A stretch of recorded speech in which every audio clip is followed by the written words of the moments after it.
Hi, everyone. Welcome back. Today, I actually have a special guest, Nicole, with me. Now, lately on my channel, I've been posting a lot of videos about career advice and the tech industry in general. And I feel like I have a lot of things, from working in the industry for the last 7 years and networking, et cetera, to say about those things. But I'm really excited because now I have a specialist in some of those areas on with me. And if you've been following me for a while, you might remember that I actually had Nicole on, what was it, like 2.5 years ago? I think it was before COVID, maybe. It was before Yeah. COVID.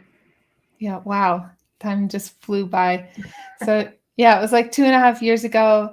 And she was on a podcast with me. So you didn't get to see her face, but she gave a lot of great advice about the relationships between tech recruiters and developers, and a little bit about the industry and giving advice about your careers as well. And I have been seeing her post a lot on LinkedIn about her famous hashtag recruiters do better, about improving tech recruiting, and also about some information and things about how the industry has changed since COVID started. So that's really what I was excited to talk about. And I thought she made some really interesting points that I hope you'll find helpful as well. So, first off, well, why don't we start by you introducing yourself? Yeah, sure. I'm Nicole Osbun. I've been a tech recruiter here in the Indianapolis area for about 5 years, if you include a little bit of break during the beginning of COVID. But I've been part of the tech community for over 25 years. My husband is a architect, and I kind of helped him to grow his career, and through that, met a lot of great people, and over the years looked at resumes and helped them out. So just continue to be more and more a part of the tech community, and that's why I went into recruiting. I want to give back. I want to be part of part of helping people to find this community in Indianapolis, and everything it has to offer, from finding that first job to networking to you know having a place to go. I think that IT is a very interesting place to be for people. It gives people a lot of places that they can talk about things that maybe your wife or kids don't understand what you do all day, but now you Yeah. have a group that you can go and chat with in that language. Yeah, I know exactly how that is. So, first off, if anyone listening has any questions, feel free to post them in the chat as we go. And if they flow into the conversation, then we want to get all of those questions answered as well. So, I wanted to start off talking about the current job market. So, you've made some posts and said some things about how it's changed since COVID started in terms of the way people find jobs, and especially how they network, especially if they didn't already have a network before COVID started. You mentioned that it was really hard to build that, or it was a little bit harder to build that now with the current state of things, which fortunately seems to be opening up a little bit more. So, do you want to talk a little bit about your thoughts on that? I mean, the IT market in general is super hot right now, which is really great. Just like kind of the housing market, super hot right now, which is really great. Yes. But you see a lot of people who are changing jobs or changing homes, and they don't know what next step is. It can get really scary, and it can get really difficult. And unlike the housing market, where you're working with a realtor and you're talking to somebody, in the tech market, especially if you boot camped and started your career Mm, during COVID, you might really feel like you're on your own. So yeah. finding a network, getting involved in the world is so very important. And remembering that companies want to bring people in that they can grow and teach. And IT is always about what you can learn. I tell people, put a reminder on your calendar. Every 6 months you should be sitting down and updating new things for your resume. And if you have a time that you sit down, there's nothing new, there's a problem. It really does move that fast. Companies want you to learn. And how do they set that up for a new person in the market who's working from home? What does that look like? How does that training pattern go? So there's a lot of new things for companies to think about. and the challenges of getting out there and finding that first job or networking to that second step is so much harder now that we don't have as many coffee and codes and meetups happening. Yeah. That's really interesting. I like that analogy, how, because I'm actually working with a realtor right now to sell my house. So that's an analogy I can relate to. So it's nice because I don't know anything about the housing market. It's very stressful. I feel like I have no idea what I'm doing, but I'm working with this professional who's helping me navigate, telling me what to do, even setting things up for me and checking in on me. It's so awesome. It like takes all the stress out. So that's very interesting. And I guess I never thought about it before you just mentioned it. But yeah, the tech world is kind of scary in that there's so many unknowns. And if you're just getting in, you don't really know you don't even know the options for your career. Because most of the time you have been watching so many tutorials and going through so many steps just to get that first job, but you don't know how to navigate, how to network, what's out there, what trade-offs with different types of companies, any of that information. So what you're saying is that a recruiter, sorry, I have allergies, but yeah.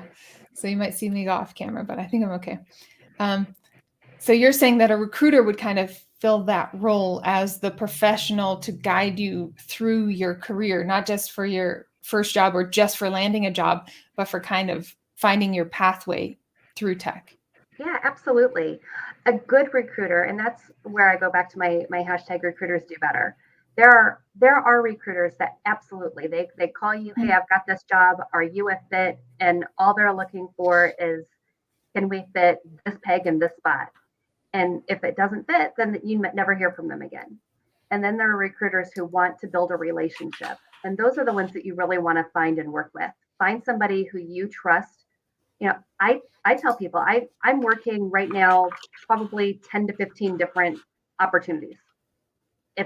If say, Gwen, if you called me today, do I have the opportunity for you? Maybe not. But we can talk about what you're looking for. We can talk about how it will work. We can talk about companies. And I want to give you something so that if I don't place you in the role today, then at the 3-year mark when you're making a change, or 5 years when you're making a change, or 7 years when you're going into, high level tech and, talking about directorships and stuff, then I'm the recruiter that you trust because we've been there and had this relationship. Yeah, that's interesting because that is good for you because you have built a network for your own career. But at the same time, you're helping yourself, you're also helping other people. So it seems like that's just the best and most advantageous way for everybody in their careers, for you and the software developers. So it seems like people would want to give back in that way. And I think a lot of people do it, just like a developer's job can be overwhelming with just the amount that you're doing at any given time. I'm not going to say that nobody slips through the cracks with me, that, somebody reaches out for me and I say, yeah, I'd like to help you. And then they don't hear from me again. That does happen. I talk to about 200 people a week. Wow. But I do work, really hard to keep myself organized. And I use Salesforce, keep myself organized, and, get onto LinkedIn and put out messages. So if somebody messages me and says, hey, we haven't talked in a while, can we? I try really hard to keep those connections going. But it is a two-way street. So if you feel like your recruiters dropped you, call them, message them. Hey, what's up? If they continue to ignore you, find another recruiter. But it is a relationship. And just like, I've been married for 22 years. So just like my relationship is me talking to him and him talking to me, it can't be one way. Yeah. So I think you mentioned, if I remember correctly, you mentioned on our podcast that you should work with a few recruiters.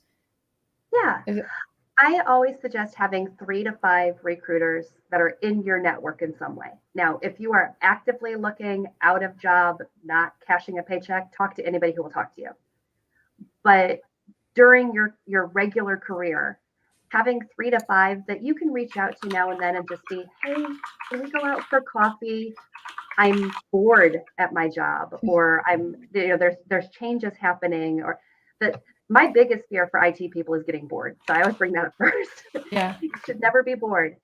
But if there's something happening that you just want to, kind of get the feelers out, know what's going on, that's when you message those 3 to 5 that are in your network and you feel comfortable with.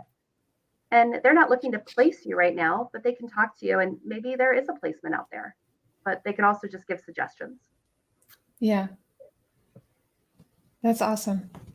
So you said you talk to a couple hundred candidates a week. Is most of that, like, what's the breakdown? Is most of that cold calls or people you find online or from your network, people calling you? It can vary very heavily by what type of role I'm working. So if I'm working a lower level help desk job, that's just going to be a bunch of calls. I'm reaching out to anybody who's recently gone into the market that I can catch. If I'm working, like right now, I have a high level architect role that reports directly into the C suite. That is purely through my network. I'm not, that for me to send somebody to that role, it will be somebody that I know, that I'm comfortable with, that has been in my network, because of the level that is at. Anytime I'm sending a candidate, I'm putting my stamp of approval on that person, saying, this is, company, you have paid me to go find the best. This is the best. Yeah. So there's a difference between, a help desk person and a C-suite person. Yeah.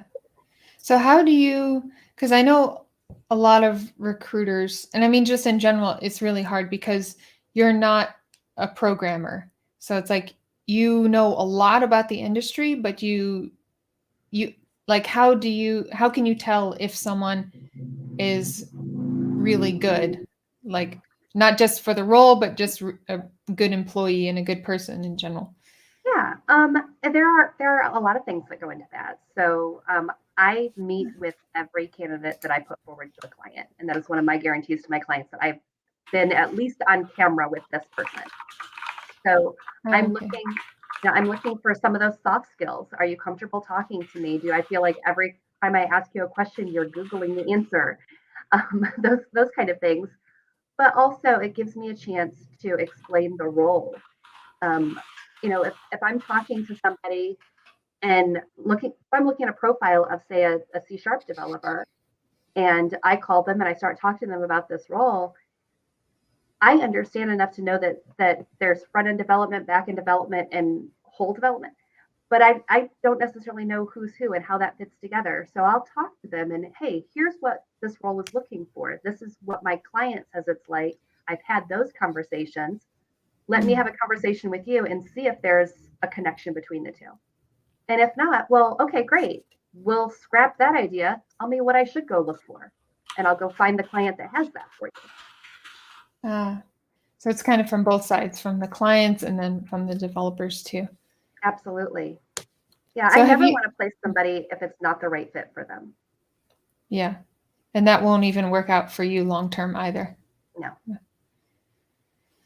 So one thing that I've realized just from working in different types of companies and different sizes and stuff is that I think there's specific things like, enterprise versus startup versus some people like consulting, some people want to work on an internal product. There's so many different things, and I did a video before on my channel breaking down like the different types of companies, and if you might be a good fit for a different type of company. Do you kind of ask questions for the candidates to see if they would like that type of company beyond their technical skill? Yeah, I definitely do. I think it's really important. You bring up the difference between a startup and an enterprise. One of the big differences that I see is that in a startup, somebody's going to have a chance to wear many hats. You might go in as a Java developer, and the next thing you know, you're doing UX UI design as well, and and it just kind of builds and cascades, which can be really great, especially early on in your career, if you can get something like that, because Yeah. you learn so much so quickly. It's all about how much can be consumed, versus a enterprise environment where they have more stability to the job description. So now you're looking at, okay, when I do get bored in this job, what is next step and how does that next step come about? So you always have to prepare for that piece as well when you're looking at a larger company. And those are Yeah. discussions I have with my candidates.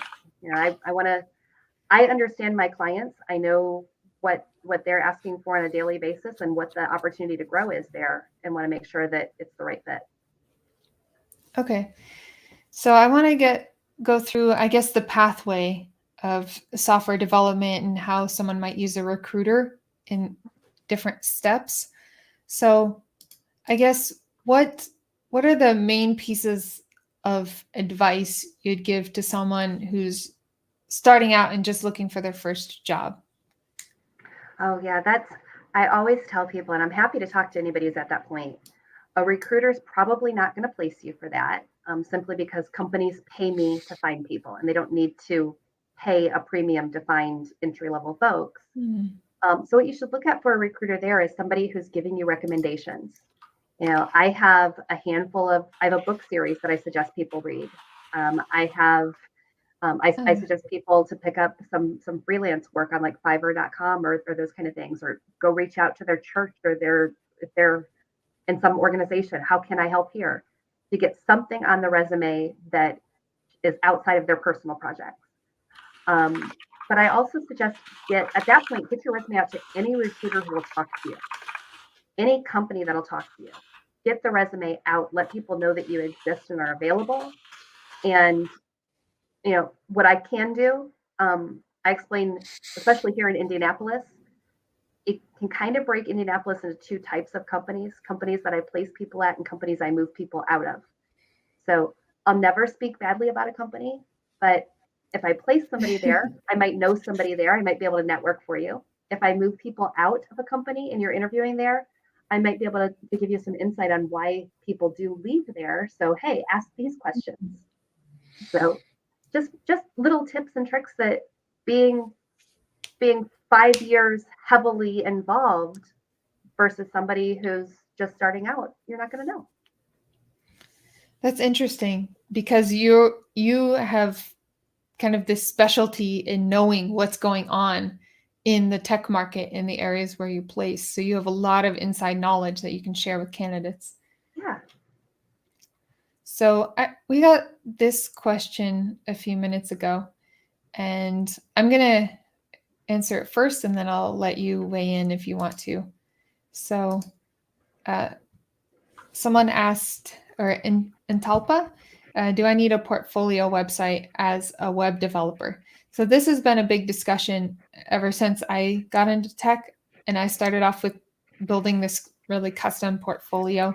But what I recommend now is just using GitHub because there's so many ways to customize your portfolio or your whatever your profile page, and you can add your README with tons of links and pin your best repos as part of your portfolio. I don't think you need to get creative and spend a lot of time. I think the GitHub, because people are looking there anyway, you can make it look really nice. It has all the information that people need. And also your GitHub, which people are looking at anyway, is right there. So I don't know if you have an opinion about that, Nicole, like what advice you give to people. Yeah, I would agree with you completely, with the caveat of those who are very early on in their career. Put put those anything you've designed, anything you've touched, put it on your resume too. And the reason I Okay. say that is part of that initial interview process for early on, they're looking at, can you learn and do you have an interest? So the lucky point that you hit is and I've seen this, you've written a program about, tracking the Appalachian Trail, and you happen to be sitting in an interview with somebody who's done that. So you have an instant connection. It makes that conversation easier. They understand who you are a little bit more. So much of that first job is personality based. So the more personality you can put onto your resume will help you. Awesome. Yeah, that's true. I guess now I forget a lot about my resume, but I do try to keep my portfolio up to date. So it's important to have some kind of parity there. Okay. So we got one more question. I don't know if you have an opinion about this, but North asks, what's the hottest trend right now for juniors to enter into the field? Is there something specific you would recommend? Oh, so I really wish that I had a crystal ball that could tell you what 5 years from now in IT is going to look like. Um, I don't think so. You're asking examples like cloud engineer, web dev, data engineer. I don't think you can go wrong with anything in the cloud. Data engineers are every company is an IT company, whether they want to say they are or not. If your insurance company is an IT company, they just sell insurance on the web. Yeah. So, cloud is great, and anything having to do with data, more and more companies are realizing we have all this data that we've accumulated over forever. What do we do with it? Yeah. So, We're in that stage too, actually. I feel like every company, especially startups when they're growing, are like, oh, we don't know what data to collect and we don't know what to do with the data we have. yeah. So, yeah, that's really interesting. I think every company needs that. But I would say early in your career, learn as much as you can, and then figure out what you care about. Because I would bet that the person who's really interested in cloud migrations is probably not super interested in ETL data, or they don't pieces don't necessarily all have to go together. So part of your first few years of your career is figuring out what you care about. Yeah, just responding to one question. I think one thing that really helped me along the lines of what you said was doing consulting. I worked in different types of companies. And then my second job that I stayed with over a year till it split up into a different company kind of. But I got to learn so much there because with consulting, I got to do cloud and mobile and web, and I was on different projects. And I was also working with a whole bunch of senior developers who really mentored and helped me. And I think through the mentorship and then through the getting to try lots of things, especially sitting next to senior developers, so I couldn't really uh, mess too much up that would ruin projects anyway, that I could just mess up, feel free to mess up, and it would be fixed. So I think that really, really helped my career, helped me find what I enjoy. It's also helping me now that I'm working as a tech lead and I need a higher level view and I need to know about lots of different things. So I think the broad perspective from trying lots of things has helped me now. So I'm really happy that, 6 and 7 years ago, I started off in this trajectory. So that goes back to one thing you were saying, is that a tech recruiter could help you navigate through to your end goal and what you might want to do in 5 years or so. Absolutely.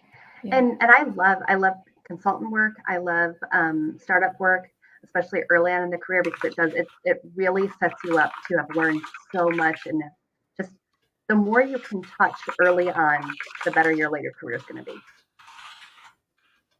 Yeah. Yeah, I really wish I had someone like you when I was starting out. But, so we have some questions about, like, if you're brand new in the tech industry. So what about strategies for progressing in your career? We talked a little bit about it, but maybe you could just touch on some of your main tips there. So I think at mid-career, you kind of see a change in your own mindset. So at mid-career, you're past the how much can I consume today, what new can I learn, and you've kind of figured out where you want to go, what path is next. So then it's figuring out how to get to there. I would say that I do see a trend right at the 3 to 5 year mark where people have really learned and are ready to take on their first, full non-entry level role. And at that point, you need to look at what's important to you. Is it just the money? Is it the environment you're in? Is it the work flexibility? So those things can change very drastically person to person. I've had everything from I want to be on site working with automation to I want to work from home. I just want to do code for the rest of my life and I want to stay home with my cat. Okay. Yeah. But having that good feeling for who you are and what you want, and then expressing that to your recruiter so that they can help you to find those opportunities. And then I think later on in career, you find people who are either looking for title and pay, or they're looking to give back because they had great mentors early on and now they feel like they can step into that kind of a role. Yeah. So again, that conversation, not only with your recruiter, but with your company, or your hiring manager in your next interview of, hey, here's who I am and what's important to me. Yeah. I agree. I feel like so many people helped me out over the years that it's almost like you owe it to the next person to help them out. And it also, of course, it feels really good too. I was Yeah. actually reading, it's kind of a tangent, but I was reading an article about mental health, and it said that the best way to happiness, besides like just physical activity, was actually like going out and helping people and, trying to say nice things to people. It brought up people's happiness more than almost anything else. I love that. Yeah. So you talked a little bit about boredom before, boredom, and it kind of goes along with stagnancy in someone's career. So as you're navigating your career to whatever goal, what would you say to someone, or what advice would you give someone who's dealing with that boredom or stagnancy right now Yeah. in their career or at the specific job? Yeah. So I'll actually tie this back into mental health, because I think when you look at IT professionals, you, for the most part, are looking at very intelligent individuals. Whether you did a 4-year degree or a boot camp or taught yourself, you're learning a language, you're learning a new way of thinking, and it's not easy. So, these people tend to be highly intelligent, highly motivated. They may or may not have great social skills. So then you come into, if they're working in a job where they feel challenged and they're able to learn and give to the code or give to the company or feel like they're doing something great, they're going to continue to do that.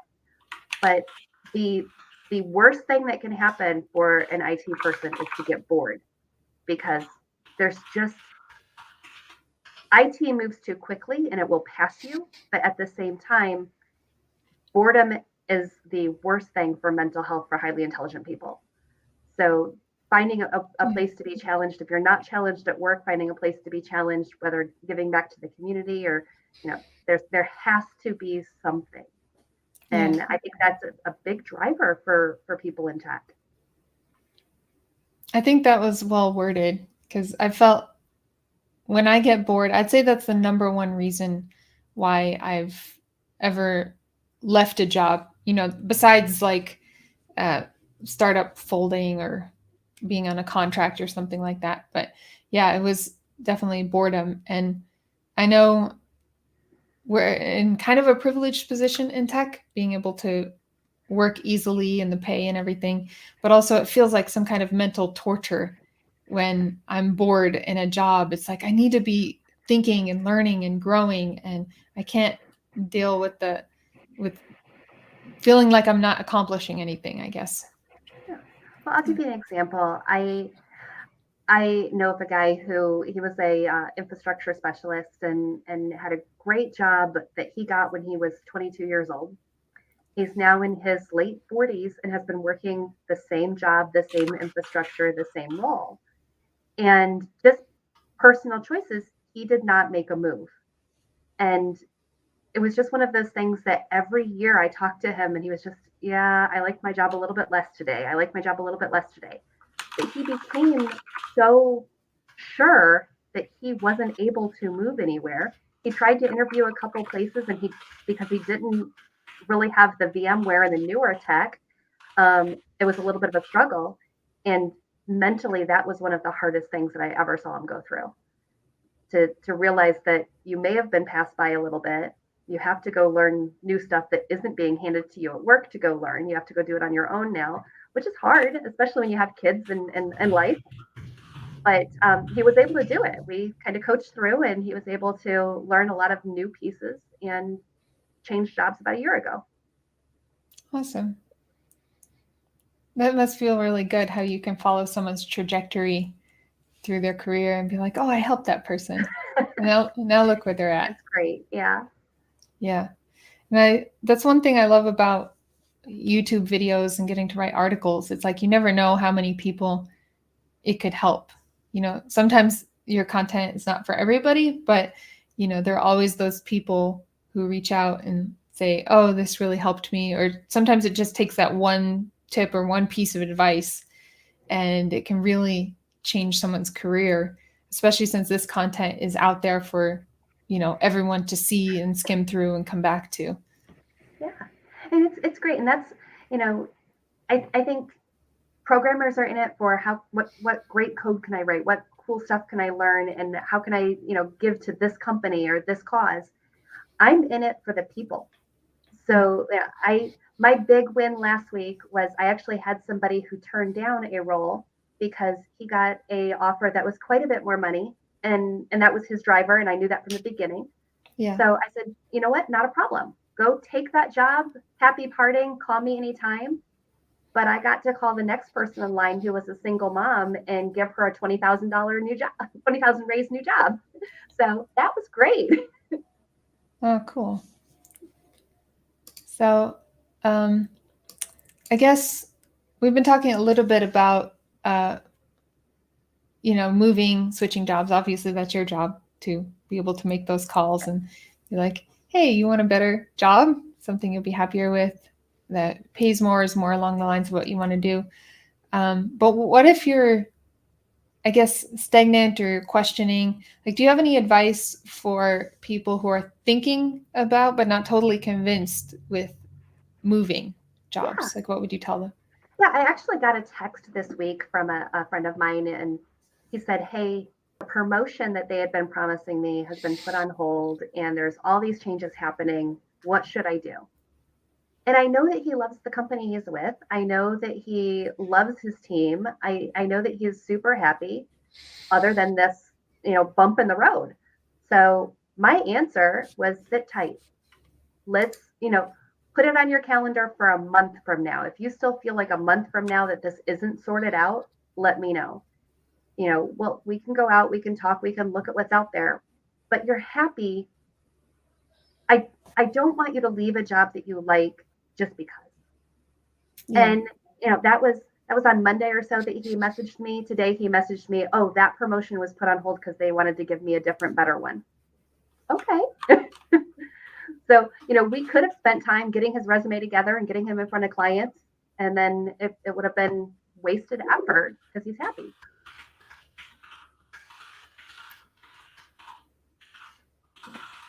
Just responding to one question. Yeah, I think that's really good advice. Like, if someone, you have to really consider what you want. I think the smartest thing to do is just to, or what I've done anyway, and I think, I've seen some other people do, is just keep taking job interviews, even if I'm happy.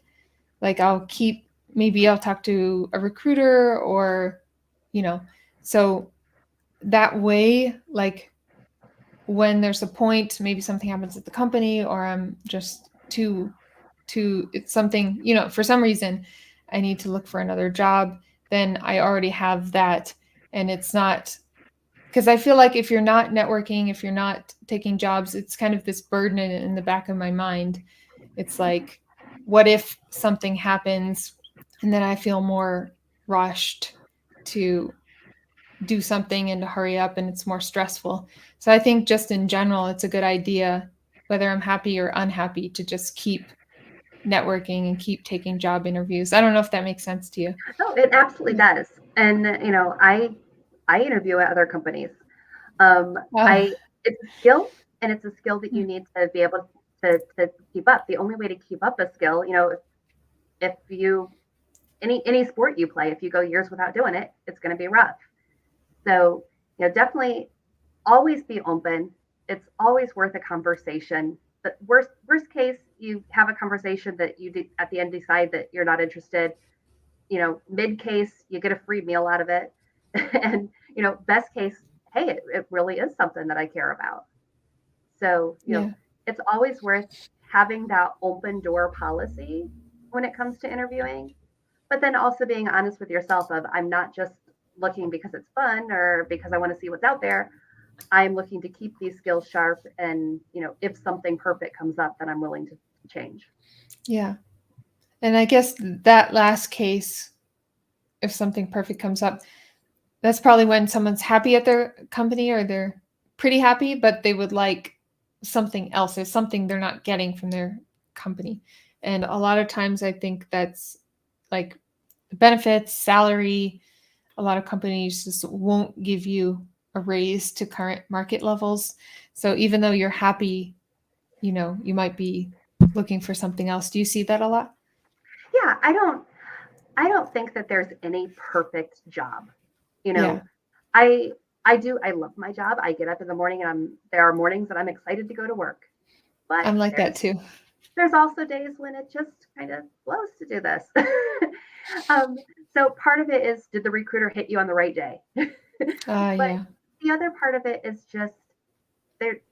As much as I love what I'm doing right now and the company I'm doing it for right this second, there's so many options out there. I would be silly to not listen to every option out there because, you know, I'm I'm not I'm not contracted here. It's not something that I'm stuck to do indentured for the rest of my life. So it's always worth looking to see what's there. yeah. So a few people asked um, in Talpa and Eli about certifications. So they're asking about cloud certifications, and then also uh, presumably from like AWS, Google, the major ones, or other types of certifications like from a learning platform. Do you have any opinion about getting certifications or which ones are worth it for your career? So for clients, it can go back and forth. I've had some clients that, yeah, I will not talk to somebody who doesn't have AWS or Azure certification. Mm, If you're in a niche market, like say a Salesforce, certifications are a must. That certified Salesforce Dev 1, Dev 2, absolutely go that route. Um, but as far as some clients feel, it's like, okay, all the certification shows is that they can pass a test. I want to see what they've yeah, done. I would say figure out what you are interested in and continue that learning path. If you're interested in cloud certifications, go get them. It can never hurt. Whether or not it will land you your next job, I can't guarantee. I do, like, my husband has a Udemy account. We spend a lot of time out and money out on Udemy. A lot of continued training and certification. And then, look at job postings for jobs that you want. If you see that your next career path is this job and you see that 9 out of 10 times they want somebody to have a cloud certification, well, go get one. Now that just makes sense. yeah. One thing I've used certifications for, I don't think I've had any company that said I had to have a certification. Mm-hmm. Um, Partially because I haven't had I did work in DevOps for a little while, but I never was like an actual like, oh, I'm an AWS cloud developer. Then I might, Right. have needed something. But I did get Ethereum certified, and that was mostly, I would say, to push me to study the Mm-hmm. material. And I learned a lot just through the amount of studying I was doing every day for that certification. So Absolutely. I think that was more for me though, because I had paid for the certification and I was like, oh, I have to study. So that was a good incentive for me, but it wasn't something that, because I was already being hired for contracts for that. So it wasn't Mm-hmm. something so much for my career. It was kind of a nice to have thing. Yeah. And I mean, look at your career, look at what's out there where you want to go next. And understand too, if you do have those certifications. So, I spent most of this week talking to Salesforce developers Hmm. because I was still in a role. And I got asked over and over, well, do I have to have that certification? No. But honestly, when it comes to salary negotiations, I can probably get you a few thousand more if you do. So, and a lot of them were saying, yeah, I've been in Salesforce long enough, I could sit for it today and be done. Great, go do that. Let me know.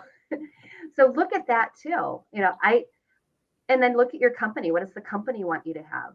I worked for a company 20 years ago that I was a receptionist at, and they told everybody on staff, because they couldn't show any favoritism, that anybody who went and got the A+ certification got $1 an hour raise.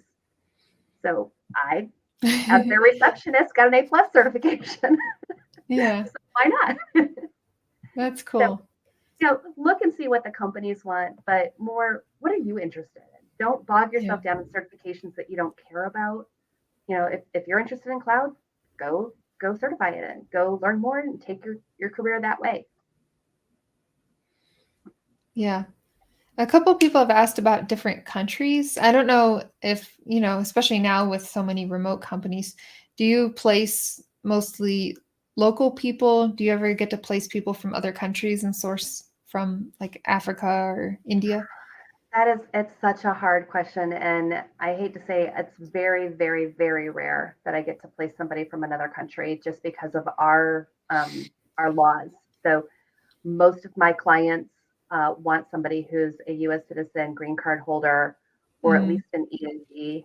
Um, it's very difficult if most companies can't sponsor, or they won't sponsor because your name just goes into the lottery system, yeah. and they don't know that they'll be able to keep you long term. So it can be very, very difficult. My my heart goes out to those people in other countries that are struggling to find something, but the reality is that it's very, very difficult. Even if they stay in their country but work for an American company, it's still Yeah, difficult. yeah, it can be very difficult. Yeah. I think we ran into that a little bit, or just in general, I've seen startups run into that where it's even hard to hire from different states because it's Yes. like each state in if you aren't from the US, so we have 50 states, and it's like each state has their own laws about employment. So when you hire someone from New York, it's very different from Indiana, Mhm. and you have to fill out all that paperwork, the hiring, the taxes, everything is totally different. So I can't imagine it must be, a lot of overhead to hire from a lot of different countries. From a company standpoint, it's even state to state. That's a good example. So I have a list of states that I can place people in for most of my clients. I have a couple clients that are able to place anywhere, but we have to have a license to tax people in each state. You are taxed based on where you are seated when you're doing your work. So if you are in Michigan, but your company is in Indiana, you are paying Michigan taxes because that's where you're Yeah. seated. So that company has to have a agreement with Michigan to allow it. So there's paperwork and costs, and our government's great about getting the cut of every little piece of something. So that's what it all comes down to. But the the paperwork cost and red tape involved from country to country is so much harder. Yeah. It's unfortunate, but I guess it's how things are set up pretty much everywhere right now. Yeah. So we just have a few more minutes, and I did want to, there's a couple more topics that we just won't be able to get to. But I did want to talk about something that I think might be the most interesting one.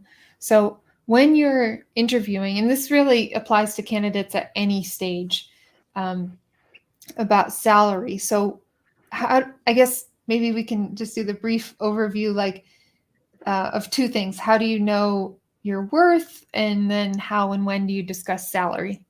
Yeah. Yeah, Um, so that can be very difficult. Knowing your worth is one of the hardest things in IT because it can change, and things move very rapidly.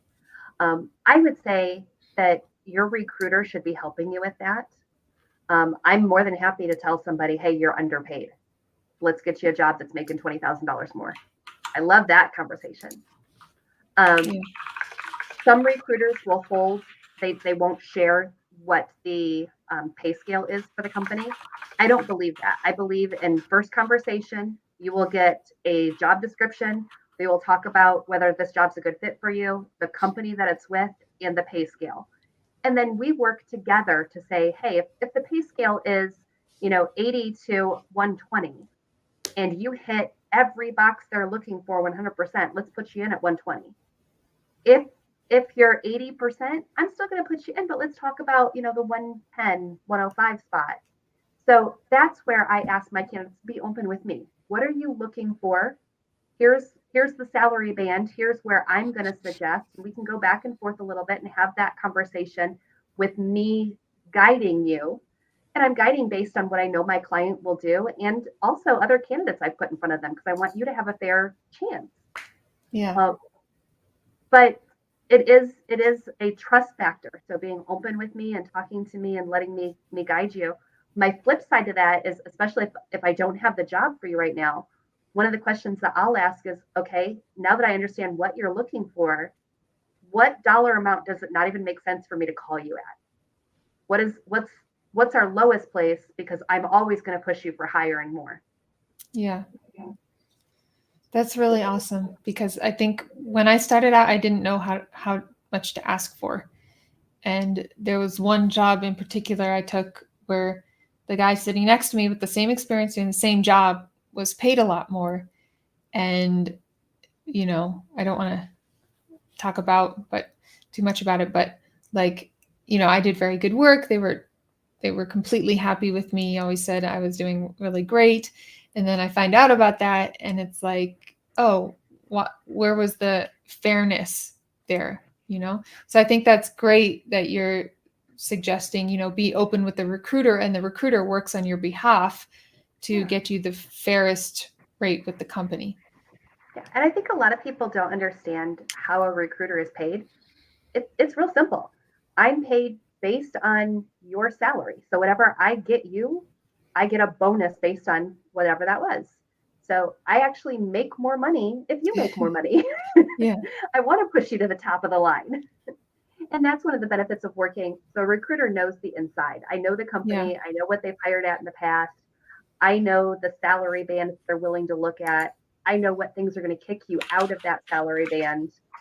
So we can have those really frank discussions once we know each other and trust each other.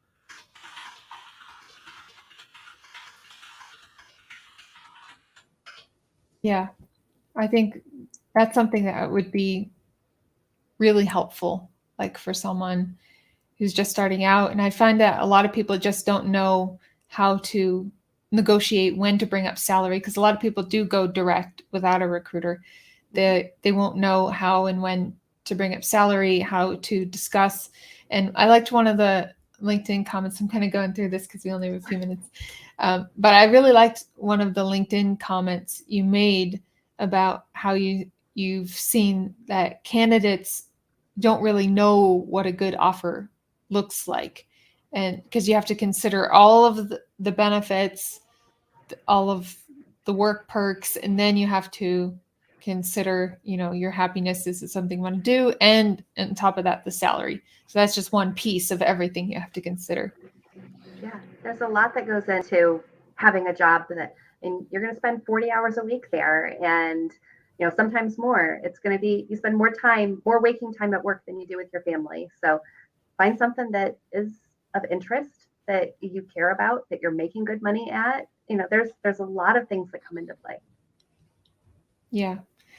All right. I think we're out of time for today, but this was awesome. I feel like we could talk for hours and hours about this. I can always So talk to you. thank you. So if anyone has any questions, could they reach out to you? Where do you prefer to be reached to? Yeah, probably the easiest thing is to connect with me on LinkedIn. Now, on LinkedIn, I am Nicole, Nicole Osbun. Okay. But Let me post connect that with again. me, and I'll be happy to help you out in any way I can. There's her LinkedIn again. I posted it there, and I'll also put it in the description after this ends. Great. So do you have any closing thoughts, advice, words of encouragement for anybody? I IT is not an easy career path. You have not chosen an easy way to go, but it's so rewarding. Get out, get involved in the network, get involved in your community, find a job and pieces of it that you are really passionate about, and just continue to build from there. So, thanks for having me. Awesome. Yeah, thanks, Nicole. This was great. We'll talk to you soon. Bye. So, bye, everybody. Take care.